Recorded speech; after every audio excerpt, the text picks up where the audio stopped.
En Côte d'Ivoire, les catholiques ont commémoré le chemin de croix vendredi lors d'une procession à l'église catholique Saint-André dans le quartier de Yopougon, à l'ouest de la capitale ivoirienne.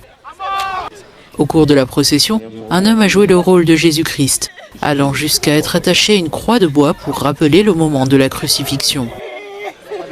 Le chemin de croix, c'est l'occasion pour nous de contempler, n'est-ce pas, le mystère de notre rédemption qui a valu à notre Seigneur de se livrer, n'est-ce pas, sur le bois de la croix pour que nous ayons la vie éternelle.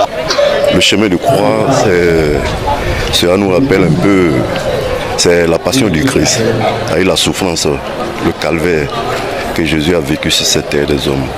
De nombreux fidèles étaient présents à cette procession. Les chrétiens de tout le pays célébreront Pâques ce dimanche. Certaines fêtes traditionnelles seront également programmées à cette occasion. Devant 30 000 fidèles en Italie et des millions d'autres fidèles à travers le globe, le pape François a présidé dimanche 31 mars en Mondevision la messe de Pâques avant de donner sa bénédiction Urbi et Orbi depuis Rome. Lors de la messe du dimanche de Pâques, le souverain pontife argentin a appelé un cessez-le-feu à Gaza et a demandé aux pays belligérants, notamment la Russie et l'Ukraine, de libérer les soldats qu'ils ont fait prisonniers. La Semaine sainte est une tâche éprouvante pour tout pape, avec 4 jours intenses de liturgie, de rites et de prières. À 87 ans, le pape François, à la santé fragile, a dû renoncer à l'homélie de la messe des rameaux et au chemin de croix.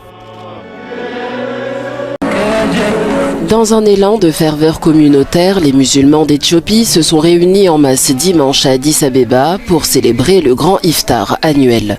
Cet événement emblématique où les fidèles rompent leur jeûne pendant le mois sacré du Ramadan a rassemblé des milliers de personnes de divers horizons.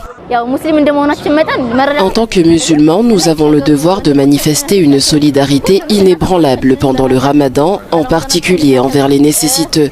Nos parents méritent aussi notre soutien. À l'approche de l'Aïd, il est impératif de s'entraider. La date du grand iftar coïncide avec le 17e jour du mois saint, une date significative puisqu'elle marque le triomphe de l'Éthiopie sur l'armée italienne en 1896. La victoire historique d'Adwa, qui symbolise la libération des personnes noires, est liée au mois sacré du Ramadan. Quand on étudie l'histoire, on se rend compte que la victoire d'Adwa s'est déroulée soit le 16e jour, soit le 17e jour du Ramadan. Et pendant ce temps, les musulmans d'Éthiopie ont joué un rôle crucial dans la protection de l'honneur et de la liberté de leur pays. En complément des festivités culinaires mettant à l'honneur la cuisine éthiopienne, les participants se réunissent également pour des séances de prière, comme le témoigne Fouad Mourdine, un fidèle participant. Toute la communauté réunie ici assiste à cet événement depuis 4 ans. Remarquablement, il n'y a jamais eu de perturbation, tout se déroule bien. Cette puissante démonstration met en évidence le rôle significatif des musulmans dans la promotion de la paix. Le grand iftar montre que dans l'islam réside une identité qui transforme les individus en ambassadeurs de la paix. L'ampleur de la participation cette année témoigne de la popularité croissante de l'événement qui a attiré des personnes de toute confession. Avec les fermetures répétées d'écoles et les déplacements massifs de population, les enfants d'Haïti souffrent dans l'ombre de la violence qui frappe ce pays des Caraïbes. À Port-au-Prince, le vide politique a engendré un climat de violence. Les éducateurs soulignent que la situation pèse lourdement sur le développement des jeunes. Chaque fois qu'il y a une vague de protestation, toutes les écoles ferment leurs portes. Cette année, par exemple, les enfants n'ont pas été à l'école pendant 3 mois. Ils ont commencé en janvier pour 2 semaines et pendant tout le mois de février, il n'y a pas eu école à cause des manifestations. Malgré les turbulences, les jeunes du pays sont déterminés à poursuivre leurs études. Pour Kesley Antoine, 19 ans, l'ambition de devenir un entrepreneur dans le secteur de la technologie lui donne l'espoir de pouvoir un jour améliorer la situation en Haïti. L'entreprise que je veux créer aura pour but de générer des opportunités d'emploi pour les Haïtiens. Et oui, je souhaite voyager dans d'autres pays pour pouvoir revenir et vraiment contribuer au développement de mon pays avec une entreprise destinée à répondre aux besoins d'Haïti. Les centres de maternité du pays ont continué à offrir des services essentiels. Haïti a le taux de mortalité infantile le plus élevé de l'hémisphère occidental. Des organisations non gouvernementales comme Second Meal, qui travaillent avec le ministère haïtien de la Santé, font tout leur possible pour garantir aux nouveau-nés un bon départ dans la vie. Si nous pouvons aider les femmes enceintes à recevoir une assistance prénatale de qualité, à accoucher dans un endroit sûr où les vies sont préservées et où les nouveau-nés ont un bon départ dans la vie grâce à des vaccins, un soutien à l'allaitement, un soutien nutritionnel et une éducation, alors nous donnons à ces enfants et à leurs familles une meilleure chance de survie. Depuis l'assassinat du président Jovenel Moïse en juillet 2021, les gangs font la loi. Fin février, des bandes armées ont attaqué les institutions publiques, les commissariats de police et l'aéroport international. En Côte d'Ivoire, les catholiques ont commémoré le chemin de croix vendredi lors d'une procession à l'église catholique Saint-André dans le quartier de Yopougon, à l'ouest de la capitale ivoirienne. Au cours de la procession, un homme a joué le rôle de Jésus-Christ, allant jusqu'à être attaché à une croix de bois pour rappeler le moment de la crucifixion. Le chemin de croix, c'est l'occasion pour nous de contempler, n'est-ce pas, le mystère de notre rédemption qui a valu à notre Seigneur de se livrer, n'est-ce pas, sur le bois de la croix pour que nous ayons la vie éternelle.